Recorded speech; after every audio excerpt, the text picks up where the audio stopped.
하나님 말씀은 로마서 12장 1절에서 2절까지 말씀입니다. 신약성경 256쪽입니다. 로마서 12장 1절에서 2절까지 말씀 제가 읽겠습니다. 그러므로 형제들아 내가 하나님의 모든 자비하심으로 너희를 권하노니 너희 몸을 하나님이 기뻐하시는 거룩한 산 제물로 드리라. 이는 너희가 드릴 영적 예배니라. 너희는 이 세대를 본받지 말고 오직 마음을 새롭게 함으로 변화를 받아 하나님의 선하시고 기뻐하시고 온전하신 뜻이 무엇인지 분별하도록 하라. 담임 목사님 나오셔서 말씀 선포하시겠습니다. 다사다난했던 한 해를 보내고 새로운 한 해를 맞습니다. 그런 표현을 쓰는데 텔레비전을 보니까 정말 2024년 한 해는 정말 다사다난하게 보낸 것 같습니다. 이제 새로운 해인 2025년을 맞으면서 새해 첫 시간 첫날 예배를 드리며 이 시간에 로마서 12장에서 말씀을 봉독을 했고 말씀을 중심으로 해서 새해의 권면이라는 제목으로 설교 말씀을 드리겠습니다. 설교 말씀을 드리기에 앞서서 교육기관을 중심으로 해서 우리가 지나온 2024년을 잠깐 돌아보는 시간을 갖겠습니다. 지난해를 돌아보면서 시간마다 우리에게 함께 하셨던 하나님의 은혜를 생각하고 또 새로운 새해 비전을 품는 마음으로 함께 영상을 보시기를 바랍니다.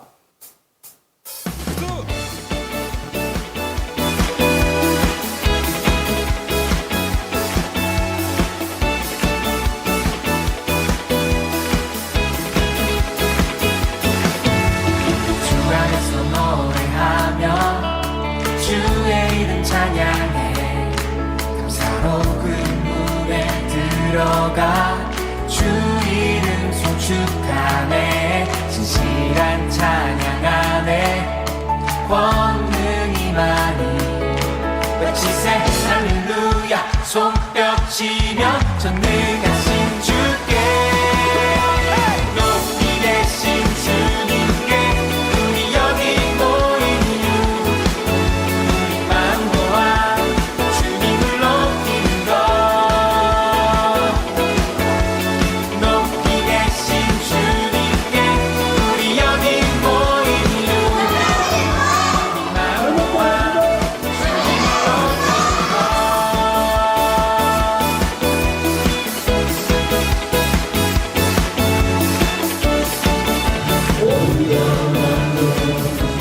다시 한번 사랑합니다. 우리 수원에서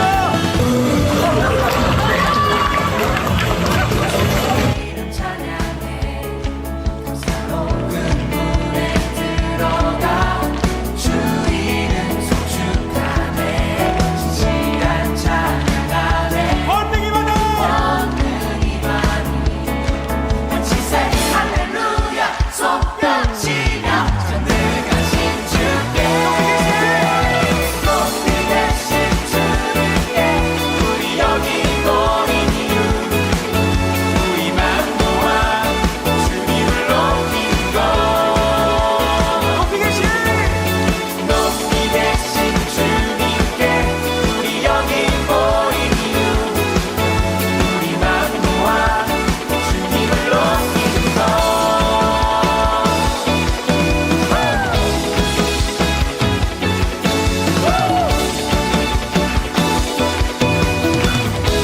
함께 고백하겠습니다. 내 안에 모든 것 주를 바랄 때 주의 능력 영광 은혜와 자비도 찬양하며 춤추세 마음 문 열어 주가 자유케 하리 주의 이름 찬양 내 안에 모든 것 주를 바랄 때 주의 능력 영광 은혜와 자비도 찬양하며 마음 문 열어 주가 자유케 하리 주의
한 해 동안 수고한 우리 박수로 했습니다. 여러분들에게 새해에도 더 작지만 아름다운 비전을 품으시라고 유치부부터 청년회에 이르기까지 교육기관을 더 중심으로 해서 짧게 영상을 여러분께 보여드렸습니다. 새해도 더 풍성하고 더 아름다운 하나님의 은혜와 또 열매가 맺어질 수 있도록 새해 더욱 충성하시기를 주의 이름으로 축원합니다. 공예배 때 제가 설교한 것들을 주로 해서 목회를 시작해서 한 86년부터 이제 이렇게 제목을 정리를 해놓은 걸 보니까 한 3,000 몇 편이 됐더라고요. 그 중에서 2,000편이 제가 남천교회에서 설교를 한 거더라고요. 그 외에도 뭐 수요기도회나 뭐 새벽기도 이런 걸 하면 더 되겠죠. 한 2,000편 정도 설교를 했어요. 그래서 이제 오늘 말 그대로 이제 24년을 마무리하고 25년을 시작하면서 참 새해를 시작하는 설교로 담임 목사로 설교로서는 마지막인데 여러분들에게 어떤 말씀을 드려야 되겠는가, 어떤 권면의 말씀을 드려야 되겠는가 하다가 오늘 로마서 12장 1절, 2절 말씀을 선택을 했습니다. 뭐 이미 여러분들이 암송도 하시고 잘 아시는 말씀인데 이 말씀이 올 한 해를 새롭게 시작하는 데 기준이 되는 말씀이 되고 더 나아가서는 이제 새로 부임할 목사님과 더불어 더 아름답고 더 행복한 교회를 이루어가는 데 기준이 되는 권면이 되었으며 하는 그런 마음으로 오늘 이 말씀을 새해 첫 번째 말씀으로 여러분들에게 전해드리려고 합니다. 먼저 로마서 12장 1절을 보면 사도 바울 선생님은 이렇게 권면합니다. 그러므로 형제들아 하나님의 모든 자비하심으로 너희를 권하노니 너희 몸을 하나님이 기뻐하시는 거룩한 산 제물로 드리라. 이는 너희가 드릴 영적 예배니라. 사도 바울은 로마 교회 교인들에게 하나님의 사랑으로 신앙 공동체, 형제 공동체를 이룬 여러분들을 하나님의 사랑으로 자비하심으로 권합니다. 그러면서 여러분의 몸을 하나님이 기뻐하시는 영적 예배로 드리십시오 라고 권면하고 있습니다. 기독교 2000년 역사가 흐르는 동안에 많은 신학자들과 목회자들이 사도 바울의 이 권면을 단지 사도 바울이 로마 교회 교인들에게만 준 권면이 아니라 그것을 넘어서서 시대마다 그 이후로 신앙생활과 사역에 임하는 모든 교회, 모든 성도들에게 주신 가장 중요한 권면이라고 여겼습니다. 그래서 저도 그런 마음으로 오늘 2025년을 시작하는 여러분들에게 이 말씀을 전해드리려고 합니다. 사랑하는 성도 여러분, 새해를 시작하며 목사의 권위가 아니고 하나님의 사랑으로 여러분들에게 권면을 합니다. 새해에는 정말 하나님이 기뻐하시는 예배를 드리는 성도들이 되시기를 주의 이름으로 축원합니다. 여러분의 몸으로 하나님이 기뻐하시는 예배를 드리시기를 바랍니다. 이런 은혜와 축복이 우리 남천 공동체에 가득하기를 주의 이름으로 축원합니다. 이런 비전과 믿음을 품고 우리 새해 축복 인사를 나누죠. 뭐 복잡한 얘기하지 말고 새해는 그저 그 인사가 최고죠. 새해 복 많이 받으세요. 옆에 있는 분들에게 복 많이.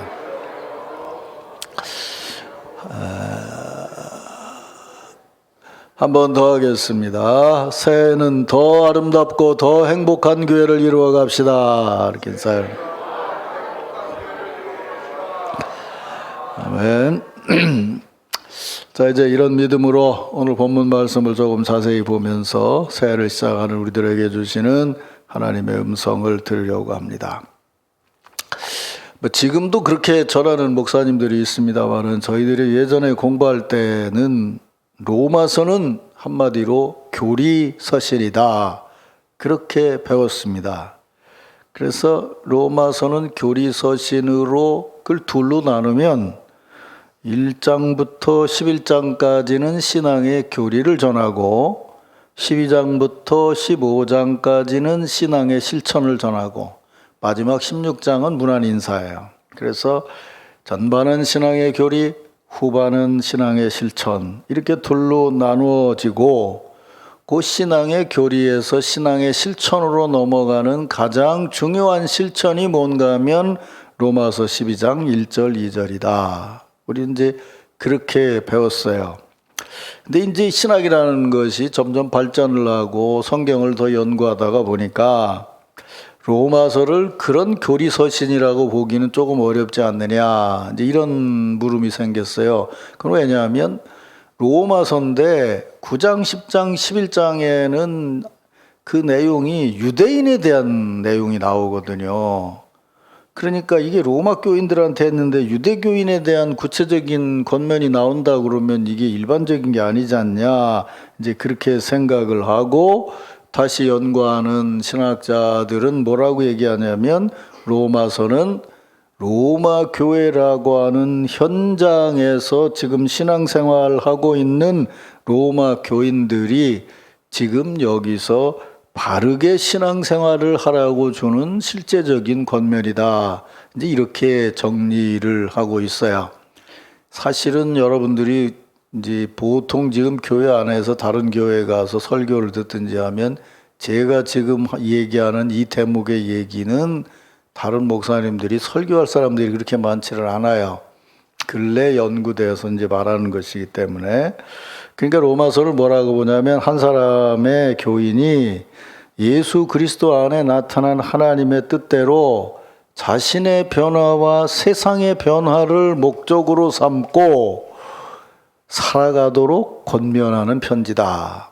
그래서 이런 변화의 목적 아래 변화되기 전 삶의 과거, 인간의 죄와 하나님의 은혜, 그리고 지금 살아가는 복음과 구원, 그리고 미래, 그래서 하나님 나라의 미래, 이렇게 크게 세 개의 틀로 나누어서 그 흐름 안에서 지금 여기서 실제적인 신앙적이고 교회적인 삶을 살아가는 것은 이런 거다라고 권면하고 있는 것이 12장 1절 이하부터 시작되는 것이라는 거예요.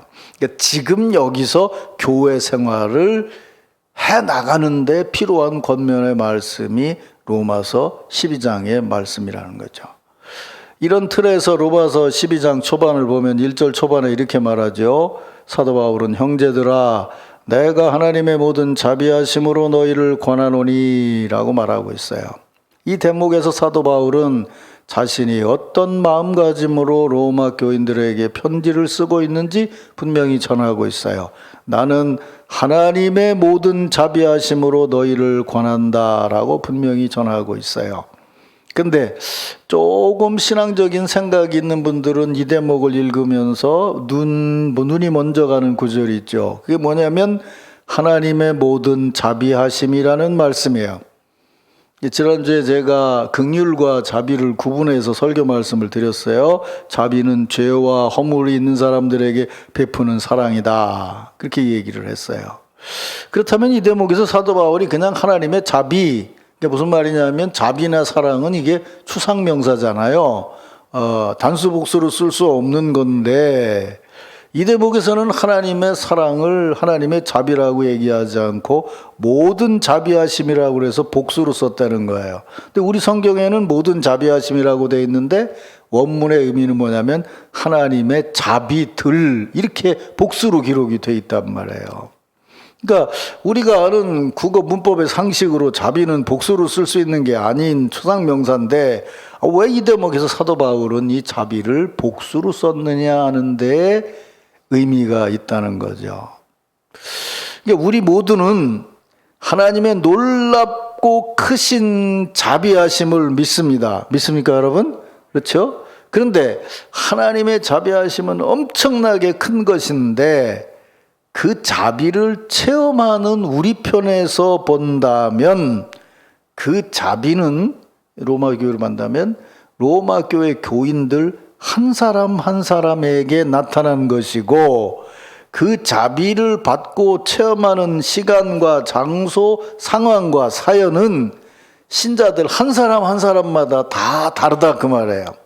그러니까 아주 쉽게 얘기하면 여기 있는 모든 분이 예수를 믿는데 예수님을 영접한 시간과 장소와 계기, 은혜 받은 때는 다 다르지 않았냐 그 말이에요. 그러니까 하나님은 우리에게 큰 자비를 베푸시는데 받는 사람들 입장에서는 내가 받은 자비가 있고 누가 받은 자비가 있고 이러니까 그 교회 안에 이루어진 자비는 모든 자비들이고 자비들이다 이렇게 말하고 있다는 거죠. 그러니까 이 대목에서 사도 바울이 지금 생각하고 있는 것은 뭐냐면 로마 교회에 편지를 보내는 거기 때문에 로마 교인들 입장에서 하나님의 진리를 생각하잖아요. 아까 제가 말씀드렸잖아요. 이 대목의 얘기는 지금 현장에서 신앙생활을 하는 사람들이 받는 은혜를 생각하는 것이다 라고 말했다는 거죠. 이걸 달리 말하면 무슨 얘기냐면 하나님은 사랑이십니다. 하나님은 자비로우십니다. 아무리 추상적으로 얘기를 해도 지금 내가 그분을 만나서 내가 그분의 자비하심을 체험했다는 구체적인 체험이었으면 그거는 공허한 얘기다 그 말이에요. 그래서 우리는 이 대목에서 분명히 하나님의 크고 놀라우신 자비하심을 분명히 믿어야 됩니다. 믿습니까 여러분? 근데 그 놀라운 자비하심은 여기 공동체를 이루고 있는 성도들 한 사람 한 사람 그 중에 한 사람인 내가 특별하게 체험한 자비이심을 믿으시기를 바랍니다. 오늘 성부 영신예배로 얘기를 한다면 지난 한 해를 살아오는 동안에 우리 교회 공동체를 이룬 성도들 한 분 한 분은 자기들 나름대로 독특한 하나님의 자비하심을 체험하며 살아왔고 그리고 이제 새해를 맞이하게 됐습니다. 그래서 새해를 시작하면서 지난 한 해 내게 임하셨던 그 하나님의 소중한 자비하심이 새해도 우리 교회 공동체 안에 임하는데 그 공동체 안에 임함은 뭐냐면 나라는 한 사람 한 사람에게 하나님의 소중한 자비하심이 임해서 그것을 다시 한번 체험하는 삶을 살기를 원합니다. 이것이 새해를 시작하면서 형제들아 모든 자비하심으로 너희를 권하노니 라고 하는 사도 바울의 이 권면에 담겨져 있는 의미인 것이에요. 사랑하는 성도 여러분, 지난해도 하나님의 사랑 안에 살았다면 새해는 하나님께서 여러분을 더 구체적으로 사랑하셔서 그 사랑 안에서 자비하심을 체험하고 긍휼을 체험하고 그러면서 하나님의 사랑으로 충만한 삶을 살기를 주의 이름으로 축원합니다. 이런 믿음으로 이제 이 본문을 조금 더 이어서 보게 되면 이렇게 기록이 되어 있죠. 형제들아 내가 하나님의 모든 자비하심으로 너희를 권하노니. 그러더니 그 다음에 뭐라고 그러냐면 너희 몸을 하나님이 기뻐하시는 거룩한 산제물로 드려라. 그렇게 말해요. 그런데 그 다음에 이어서 뭐라고 하냐면 이는 너희가 드릴 영적 예배니라. 그렇게 말해요. 그러더니 이어서 또 뭐라고 말하냐면 너희는 이 세대를 본받지 말고 오직 마음을 새롭게 함으로 변화를 받아 하나님의 선하시고 기뻐하시고 온전하신 뜻이 무엇인지 분별하도록 하라. 이렇게 권면을 하고 있어요. 자, 이제 이 대목에서 이제 먼저 생각을 해야 될 것은 아까 이제 개인적인 얘기를 했는데 이 대목에서 사도 바울이 너희를 권하노니 너희 마음을 하나님께 드려라 라고 했을 때 그 너희가 누구냐는 거예요. 이거 모를 사람은 없죠. 로마 교인들에게 편지하면서 너희는 그랬으면 너희는 누구요? 로마 교인들이죠. 그럼 아주 쉽게 그 대답은 쉽게 나오는 거예요. 근데 문제는 뭐냐면 여기서 사도 바울이 너희들이라고 얘기했을 때 그 편지를 받는 로마 교인들이 이런 그냥 로마 교인이라는 외적인 사실이 아니고 신앙적이고 교회적인 의미에서 봤을 때 어떤 의미를 담고 있느냐라고 하는 거를 바르게 잘 분별할 수 있어야 된다는 거예요. 그건 이제 일단은 뭐냐면 너희들이라고 얘기하더니 처음에 뭐라고 불렀냐면 형제들아 라고 불렀어요.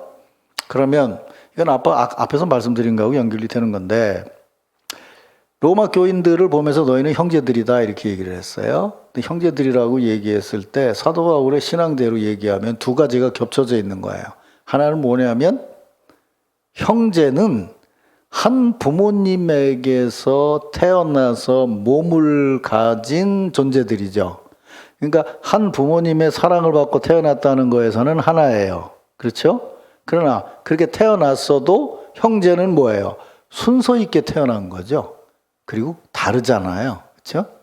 달라요, 형제가. 요 개념이 엮어지는 데서 이걸 볼 수 있어야 된다는 거예요. 그러니까 사도 바울이 이 얘기를 형제들아 라고 얘기했을 때 너희는 예수 그리스도의 사랑으로 한 공동체를 이루었다는 걸 얘기하면서 너희는 형제다라고 얘기하는 거예요. 사실 성경에 보면 이 얘기가 중요한 게 뭐냐면 구약 성경부터 보면 구약 성경에 나오는 형제들이 별로 같은 사람이 없잖아요. 에서와 야곱을 보세요. 같아요? 또 야곱의 형제들을 봐봐요. 다 다르잖아요. 그죠? 전부 달라요. 실제로 예수님의 제자 중에서도 야고보 형제가 다르고 베드로 형제가 서로 다르고 달라요. 그러니까 이게 지금 은연중에 무슨 얘기를 하고 있냐면 같지만 사실은 다르다는 걸 얘기하고 있어요. 그걸 이제 여러분들은 신학을 공부하지 않았으니까 모르지만 이제 제가 풀어서 이 대목을 설명을 드리면, 자, 옛날에는 로마서 그러면 로마 교인들에게 준 거다 그래서 일반적인 교리를 봤는데 연구를 해보니까 고고학이나 신학을 연구해보니까 로마 교회는 아직 사도 바울이 들어가기 전에요. 지금 전에 편지를 쓴 건데 어떻게 세워졌냐 하면 로마인들이라고 하는 로마 국적을 가진 사람들이 세운 교회가 아니었어요. 그 이전에 포로기 이후에 로마 제국에 들어갔던 유대인들 중에 기독교인들이 세운 교회였어요.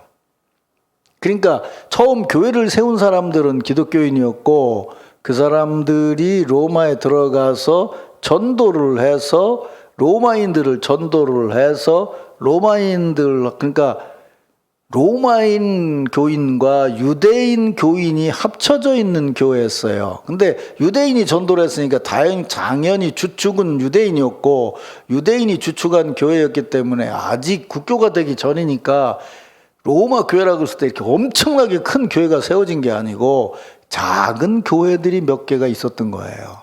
그게 로마 교회의 상황이에요. 그랬는데 무슨 문제가 생겼냐면 로마 제국 안에서 유대인 기독교인들이 아닌 유대교에 속한 유대인들이 원체 장사를 잘하고 하면서 쉽게 말하면 로마인들이 봤을 때 너무 나대고 난리를 치니까 황제가 유대인 추방령을 내리게 돼요. 그 추방령은 사실은 유대인 기독교인을 향한 게 아니라 유대교 유대인을 향한 거였어요. 근데 유대인들이 다 나가라고 그러니까 유대교를 믿는 유대인들만 나간 게 아니라 기독교인 유대 기독교인들까지도 추방을 당하게 된 거예요. 그러니까 교회가 세워지지 않은 상태에서 주축이 됐던 유대인들이 추방이 되고 나니까 남은 사람들은 누구냐면 로마인 기독교인들만 남게 된 거예요. 그러다 보니까 알다시피 사도 바울이 전도한 것도 긴 데가 2년밖에 안 되는데 뭘 제대로 배웠겠어요. 근데 제대로 했던 사람들이 나가고 나니까 시간이 지나는 동안에 교회는 유지가 되고 있는데 결정적인 문제가 뭐냐면 이 핵심이나 중심이 이런 것들이 막 흔들리기 시작을 하는 거예요, 이제. 그리고 로마라는 데가 그 소위 말하면 세속적이고 로마 제국의 어떤 그 향락이나 이런 게 보통 센 게 아니잖아요. 시간이 지나고 난 다음에 로마 황제가 다시 이제 그 유대인 금지령을 풀었어요. 그래서 유대인들이 들어오면서 유대인 기독교인들이 교회에 들어오게 된 거예요. 와보니까 자기들이 세운 교회인데 로마인들만 그 사람들이 있으니까 살아야 되니까 당연히 주축은 로마인들이 됐을 거고, 그래서 그 사람들이 쉽게 말하면 내가 전도했는데 전도 받을 애가 지금 교회에서 이제 집사가 되고 권사가 됐다고 그래 봐요. 그런데 이게 지금 이 예루살렘으로부터 이어진 전통이 없으니까 교회는 교회인데 이게 묘하게 된 거라. 외적인 어떤 요소들이 들어오게 되고 뭐 이방적인 것도 섞여지게 되고 이렇게 되니까 들어와서 보니까는 물론 정치적인 것도 있지만 이게 교회가 자기들이 봤을 때는 엉망인 거라. 그러니까 이거 교회 잘못됐다라고 하는 지적과 비판을 하기 시작을 한 거예요. 지적과 비판을 하기 시작을 한 거예요. 그 교회를 위해서 일한 게 아니고 지적과 비판을 하기 시작했다는 거예요. 그러니까 은연중에 이게 추방령이 회복이 돼서 유대인들이 들어왔으니까 있던 로마인들하고 유대인들하고 같이 신앙생활을 하면 참 잘 될 거다 생각했는데 현실은 그렇지가 않더라 그 말이에요. 이런 상황이에요. 이런 상황에서 사도 바울이 그들에게 편지를 하면서 뭐라고 얘기하냐면 너희 몸으로 하나님이 기뻐하시는 제사를 예배를 드려라 이렇게 말하는 거 그걸 중심으로 해서 요걸 중심으로 해서 앞부분에서는 뭐라고 하냐 너희 몸을 하나님이 기뻐하시는 산 제물로 드려라 라고 권면을 하고 예배를 드리라고 한 다음에 뒷부분에서는 너희는 이 세대를 본받지 말고 오직 마음을 새롭게 함으로 변화를 받아 하나님의 선하시고 기뻐하시고 온전하신 뜻이 무엇인지 분별하도록 하라 라고 양쪽의 권면을 주는 거예요. 그러면 앞에 교회가 문제가 생겨서 같이 모였다가 문제가 생겨서 갈라졌다가 다시 들어와가지고 다시 문제가 생겼을 때 이런 권면을 줬다는 거는 실제로 신앙생활하는데 필요한 권면을 줬다고 얘기했을 때 이 두 권면은 우리가 하나로 들어질 수 있는 게 아니라 사실은 상황이 다르다는 걸 알 수 있겠죠. 그러면 너희 몸을 하나님이 기뻐하시는 산 제물로 드려라. 이 권면은 로마인들에게 준 것 같아요? 유대인들에게 준 것 같아요? 제사 그러면 로마요 유대요? 성경적인 제사는 유대적인 배경이지. 그렇죠? 유대적인 배경인 거예요. 그러니까 처음에 먼저 나갔다가 들어온 신앙에 경륜이 있는 신앙인들인 유대교인들한테 말하는 거예요. 그 사람들이 처음 로마에서 교회를 세울 때는 자기 몸을 제물로 바치는 것까지도 기뻐할 정도로 전도하면서 교회를 세우고 일을 했어요. 정말 살아있는 제물이 돼서 자기 몸을 드리면서 교회를 세우고 일을 했어요. 그런데 추방령 때문에 나갔다가 돌아온 후에는 보니까 이게 엉뚱한 게 주인이 돼가지고 교회를 이끌어 간다고 하는데 교회를 이상하게 만들어 놨단 말이에요. 그러니까 보이는 게 지금 몸을 들여서 헌신하려고 하는 게 보이는 게 아니고 잘못된 게 보이기 시작을 하는 거예요. 비판하고 비판의 말을 하기 시작했다는 거야. 교회를 위해서 몸을 들여 일하는 것이 아니라 다른 사람의 사역을 보면서 비판하고 그리고 책망하는 데 힘쓰게 됐다는 거야. 다시 말하면 다른 사람의 몸을 제물로 삼고 자기는 그저 입으로만 신앙생활하는 묘한 상황에 이르게 됐다는 거죠. 사도 바울은 바로 그런 신앙생활은 내 자신이 죽어가면서 드려지는 제사래야 산 제물로 드려지는 예배가 되는데 너는 입만 살아 있어가지고 지금 남을 죽이고 있어서 교회가 죽어가고 있다는 거예요. 그래서 유대인들에게 지금 말하는 거예요. 너희 몸을 하나님이 기뻐하시는 거룩한 산 제물로 드려라. 너희가 유대인들을 보니까 로마인들을 보니까 로마 풍습을 따라서 거룩하지 못하다고 생각이 되냐? 그렇다면 너희가 거룩한 삶을 먼저 살아라 그 말이야. 저 사람들 신앙이 세상적인 것 때문에 다 죽은 것 같이 보이냐? 살아있는 네가 먼저 제물이 되라는 거예요. 그거 비판하고 있는 동안에 네가 죽고 있고 교회도 죽고 있다는 거예요. 오늘 신송구영 신제회를 드리면서 여러분 자신들이 스스로를 돌아봤을 때 여러분이 신앙적인 경륜도 있고 교회의 진리도 잘 알고 그러면서 새로 오신 분들이라든지 여러 신자들이 모여서 신앙생활하는 걸 보니까 저건 거룩하지 못하고 저건 뭔가 문제가 있다고 생각되는 것이 있다면 비판의 입을 열기 전에 그것과 반대되는 거룩하고 살아있는 제물이 되어서 하나님 앞에 먼저 몸으로 예배 드리시기를 주의 이름으로 축원합니다. 그래야 교회가 살아 움직일 수 있는 거예요. 바로 그게 영적 예배라고 말씀하고 있는 거예요. 그러면 너희는 이 세대를 본받지 말고 마음을 새롭게 함으로 변화를 받아 하나님의 선하시고 기뻐하시고 온전하신 뜻이 무엇인지 분별하도록 해라 라는 권면. 이건 누구한테 주는 거겠어요? 벌써 세대를 본받는다 그러면 로마인들에게 주는 것인 줄 알 수 있겠죠. 그죠? 로마인들에게 주는 거예요. 지금 너희가 몸은 교회에 담고 있어서 교회 생활을 한다고 그러지만 실제로 너희 마음이 쏠리고 있고 몸을 들이는 것은 이 세대 로마 제국의 강력한 현세적인 철학과 삶의 방식이다.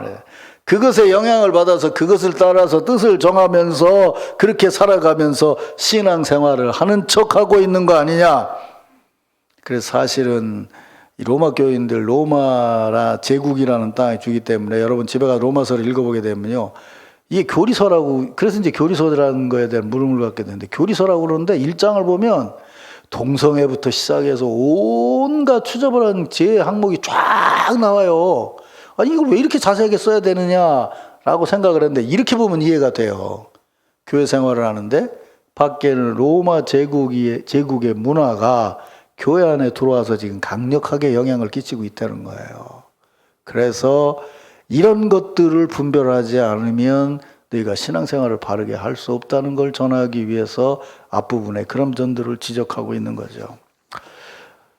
오늘의 시대는 로마인들에 의해서 추방된 시대가 아니고요, 로마 제국 안에 살아가고 있는 유대인들과 같은 시대를 살아가고 있어요. 정말 시대의 강력한 영향력이 우리들의 마음과 생각을 사로잡아서 뒤흔들어 놓는 시대에 살아가고 있어요. 그 중에도 우리 한국 사람들은 유독 빨리빨리를 좋아해서 경제적으로도 빨리 부흥을 했고 지금도 빨리빨리 그런 정신으로 지금 살아가고 있는데, 그런 생각 중에 가장 큰 것이 뭐냐면 벌 수 있을 때 빨리 벌어야 된다. 지금은 나이 이제 20살도 안 되는 아이돌 애들도 그런 생각을 하고 있더라고요. 벌 수 있을 때 빨리 벌어야 된다. 근데요, 여러분, 인생을 살아가는데 가장 중요한 것이 돈이라고 생각하는 나라는 전 세계 우리나라밖에 없고요. 그 사람 참 잘 산다라는 말이 그 사람 돈 많다는 거하고 동의어인 나라는 우리나라밖에 없어요. 원래 돈이 많다는 건 잘 사는 게 아니고 사는 게 좀 편한 거죠.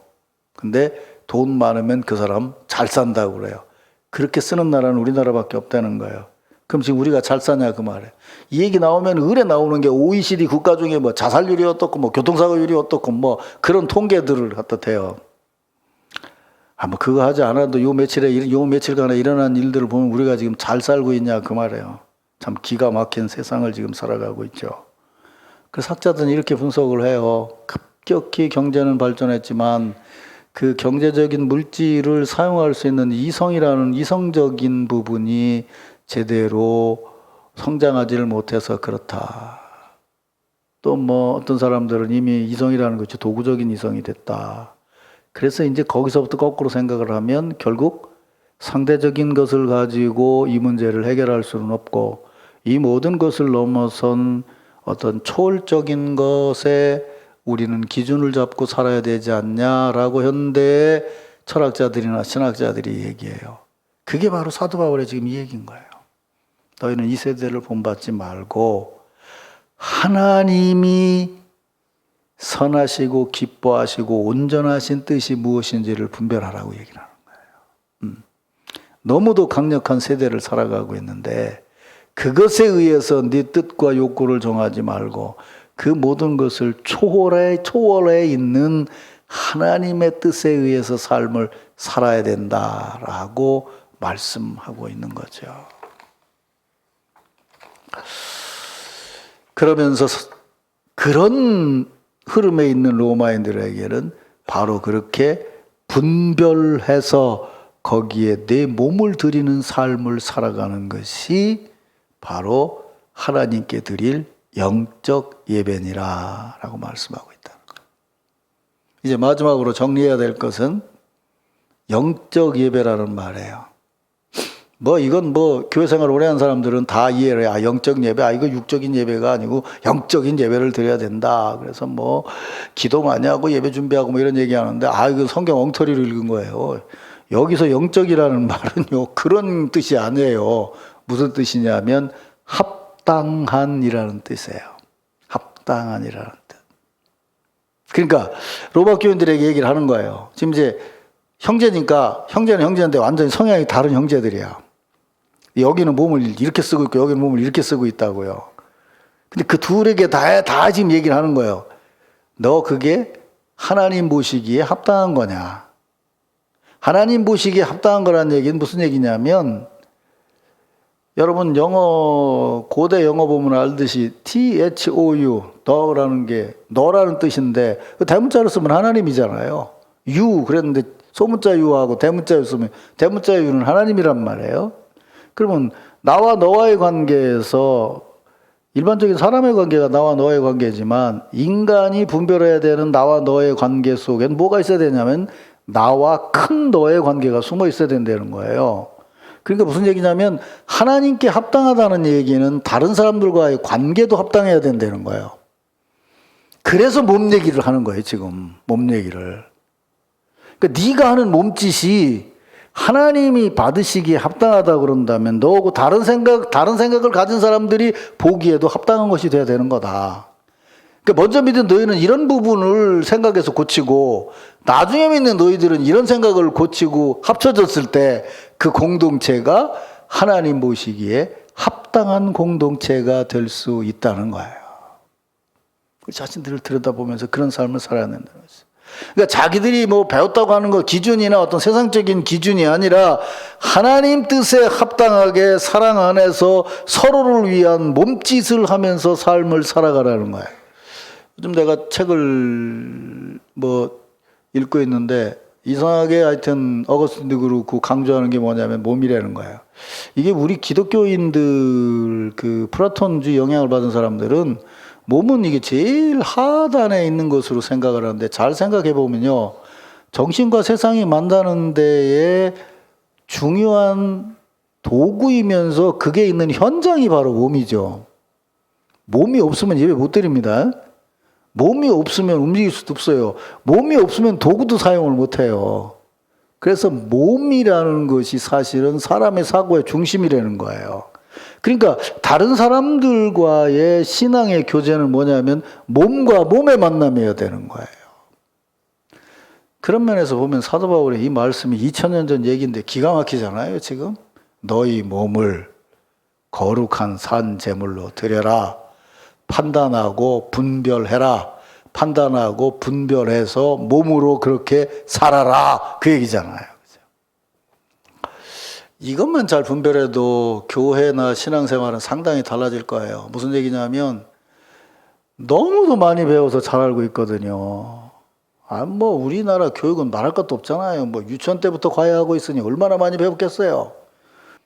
그게 너무 많이 알고 있어요. 교회에 대한 것도. 얘기하면 너무 많이 알고 있는데 그걸 추상적으로 지식으로 알게 되면요. 반드시 그 비판으로 나가게 돼 있어요. 나하고 대상이 나눠지기 때문에. 내가 그것으로 보기 시작하는 거예요. 근데 몸이 나왔을 때는 나와 그것의 만남이 아니고 나와 너의 만남이라는 이 마틴 부버나 이 유대교 철학에서 굉장히 중요한 거예요. 나와 너와의 만남이냐 나와 그것과의 만남이냐. 내 목적을 위해 서 사람을 사용하면 나와 그것과의 만남이고 내가 목적이 있는 것만큼 저 사람도 목적이 있다고 생각하고 만나면 나와 너와의 만남이라는 것이죠. 예수 그리스도는 죄 많은 우리를 본인의 목적을 위한 도구로 사용한 게 아니라 우리가 가지고 있는 선한 목적을 바르게 이루기 위해서 자신을 희생하신 것이 기독교 신앙의 중심이잖아요. 근데 그냥 앉아가지고 기도해야겠냐고 아니에요. 자기 몸을 십자가에 찢기시면서 우리를 구원하셨어요. 그래서 바른 기독교 신앙을 가진 사람들이 들어가면 거기는 반드시 변화가 나타나는데 머리의 변화가 아니라 삶의 변화가 나타나는 거예요. 왜? 몸을 사용하기 때문에 그런 거예요. 다시 한번 말씀드려요. 여러분 신앙생활을 오래 하셨어요? 그러면 몸을 움직여야 된다고 생각을 하세요. 내가 요즘은 안 하지만요. 나는 60될 때까지 고난주간이 되면 내가 꼭 하는 게 있었어요. 그게 뭐냐면 우리 마누라하고 애들 구두를 닦아줬어요. 뭔가 내가 이 위에서 해야 된다. 그래서 원래 헌병은 구두 닦는 거는 도사들이잖아요. 누구 말처럼 이렇게 비치면 아가씨 속옷이 보이게 닦아야 된다고 막 바닥바닥 닦아놓잖아요. 다 닦아줬어요.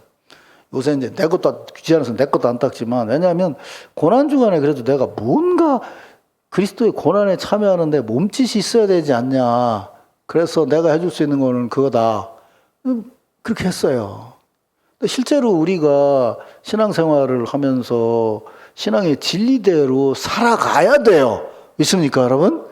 그게 진짜인 거예요. 아무리 많이 알고 아무리 뭐 하고 있으면 뭐예요. 그거 가지고 남 자꾸 비난하고 머리로만 뭐 이러고 저러고 하고 자기 몸은 안 움직이면 아무 소용이 없어요. 근데 요즘 애들은 어떠냐면 또 생각 안 하고 그냥 몸이 먼저 쫓아간다고요. 세대를 받아가지고 요즘 세대는 생각을 못하게 하잖아요. CF가 15초 아니에요. 15초 만에 할 얘기를 다 한다니까요. 여러분 CF 1분 나오면요. 성질 급한 사람은 죽습니다. 보다가. 1분인데 그래요. 15초, 30초면 할 얘기 다 한단 말이에요. 여러분 대단한 분들이요. 40분을 내가 설교하는데 저렇게 앉아갖고 듣는다는 거는 참 보통 대단한 분들이 아니에요, 여러분들. 그게 오늘의 세상이란 말이에요. 그러니까 양쪽 극단이 지금 이렇게 움직이고 있는데 넘어서는 하나님의 은혜, 밑에서 섬기시는 예수 그리스도의 헌신으로 내가 지금 감당해야 될 일이 무엇인지를 분별하고 합당하게 몸을 드리는 것이 예배예요. 믿습니까, 여러분? 자꾸 생각해야 돼요. 내가 작년을 살아오는데 이런 부분들은 하나님 앞에 잘 드렸지만 이런 부분들은 내가 부족한 부분이 있지 않았느냐. 그렇다면 이 부분을 내가 올해는 어떻게 더 합당하게 만들어 나갈 수 있느냐. 그게 지혜로운 거예요. 그게 지혜로운 거고, 지혜로운 척하면서 고집이 센 사람 뭐라 그러냐면 잘해. 잘못한 것을 누가 지적해. 그러면 그걸 자존심으로 받아들여. 그러고서 뭐라고 해야 되는지 알아? 냅둬. 그렇게 살다 죽을 거야 나는. 냅둬. 왜 그래. 그것처럼 미련한 사람이 없는 거예요 사실은. 그게 닫혀진 마음이라는 거죠. 열려진 마음으로서. 제가 오늘 전하는 얘기는 성경의 신앙의 교리를 이야기하고 실천을 얘기하는데 가장 중심이 됐던 얘기예요. 그렇기 때문에 이거는 시대를 넘어서고 사람을 넘어서서 모두에게 적용되는 거예요. 여러분 오늘 이 말씀이 여러분의 은혜가 되고 새해에는 여러분들이 정말 하나님이 기뻐하시는 거룩한 산 제물이 되시기를 주의 이름으로 축원합니다.